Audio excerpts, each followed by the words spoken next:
Bismillahirrahmanirrahim. Assalamualaikum warahmatullahi wabarakatuh. Halo good people, kembali lagi bersama saya Lutfi Ramdhani di season Ayo Mengaji. Dalam video kali ini saya akan membahas atau ngobrolin perihal atau tentang surat Al-Kautsar. Oke, a'udzubillahi minasyaitonirrajim. Bismillahirrahmanirrahim. Inna a'tainakal kautsar fasalli lirabbika wanhar inna syani'aka huwal abtar. Surat ini menerangkan atau menjelaskan tentang Rasulullah yang dihina atau dikutuk oleh kaum kafir Quraisy. Karena yang pertama, bahwa Rasulullah itu dianggap lemah dan sedikit pengikutnya. Kemudian yang kedua, pada waktu itu anak laki-laki dari Rasulullah itu meninggal semua, termasuk yang terakhir itu Qasim dan Ibrahim. Mereka meninggal, sehingga keturunan dari Rasulullah dari anak laki-lakinya itu pada tidak ada keturunannya karena meninggal. Oleh karena itu orang-orang kafir Quraisy itu mencela atau mengutuk bahwa Rasulullah itu putus keturunannya dari anak laki-laki karena anak laki-lakinya sudah meninggal semuanya, tinggal anak perempuan. Sedihlah Rasulullah pada waktu itu, sehingga turunlah Quran surat Al-Kautsar ini sebagai pengobat atau obat bagi kesedihan Rasulullah. Oke, langsung aja kita bedah guys. Yang pertama, inna a'tainakal kautsar. Sungguh kami telah memberimu nikmat yang banyak. Buya Hamka dalam tafsirnya, tafsir Al-Azhar, menerangkan bahwa kenikmatan-kenikmatan yang telah diberikan Allah kepada Muhammad itu diantaranya Al-Quran sebagai wahyu yang menuntun Muhammad selama hidupnya. Al-Quran itu petunjuk, huda, bahkan sampai saat ini tidak ada yang bisa merubah walaupun satu ayat. Pegangan, petunjuk, aturan main bagi umat manusia di dunia ini. Yang kedua, yaitu Muhammad dibergelar oleh Allah Subhanahu wa Ta'ala nubuwat atau kenabian dan kerasulan. Muhammad diberi gelar nabi dan rasul oleh Allah Subhanahu wa Ta'ala. Yang selanjutnya, Muhammad itu diberi gelar lagi pemimpin bagi seluruh alam, uswatun hasanah, contoh yang baik bagi umat manusia. Dan yang selanjutnya yaitu Nabi Muhammad diberi keselamatan dan kebahagiaan selama hidupnya. Diberi keselamatan dan kebahagiaan dunia dan akhirat. Oleh karena itu, Muhammad, jangan bersedih. Allah telah memberimu obat. Allah telah memberimu penghibur, yakni dengan kenikmatan-kenikmatan.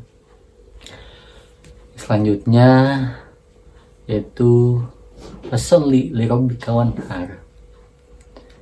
Maka sholatlah karena Allah lillahi ta'ala dan berkurbanlah. Ibnu Abbas menyebutkan bahwa sholat itu adalah sholat 5 waktu. Namun beda halnya dengan Sa'id bin Jubair yang mengatakan bahwa sholat itu adalah sholat subuh dan sholat Idul Adha, karena setelahnya melaksanakan kurban atau menyembelih hewan kurban. Namun dalam tafsiran Hamka, tafsir Al-Azhar itu mengatakan bahwa kurban itu adalah suatu amalan-amalan yang mendekatkan diri kepada Allah Subhanahu wa Ta'ala, apapun itu selain dari menyembelih hewan kurban, seperti itu. Dan sholatlah karena Allah Subhanahu wa Ta'ala lillahi ta'ala, karena telah memberikan kenikmatan, karena telah mensyukuri atas apa yang telah Allah berikan kepada kita. Begitu. Kemudian yang selanjutnya, Inna syani'aka wal abtar. Sungguh mereka lah yang putus. Di sini Hamka menjelaskan putusnya itu ada yang menyebutnya putus dari rahmat Allah Subhanahu wa Ta'ala, dan ada yang menyebutnya juga putus keturunannya, sehingga sampai saat ini keturunan Nabi Muhammad yang banyak bukan turunan kaum kafir Quraisy. Begitu. Jadi hikmah yang bisa didapat dari Quran surat Al-Kautsar ini diantaranya kita telah diberi nikmat oleh Allah Subhanahu wa Ta'ala, nikmat yang begitu banyak, diantaranya nikmat iman, nikmat Islam, dan nikmat kehidupan ini. Nikmat kita bisa bernafas, nikmat kita bisa berbicara, nikmat bersosialisasi, nikmatnya makan, nikmatnya minum, dan nikmat-nikmat yang lainnya.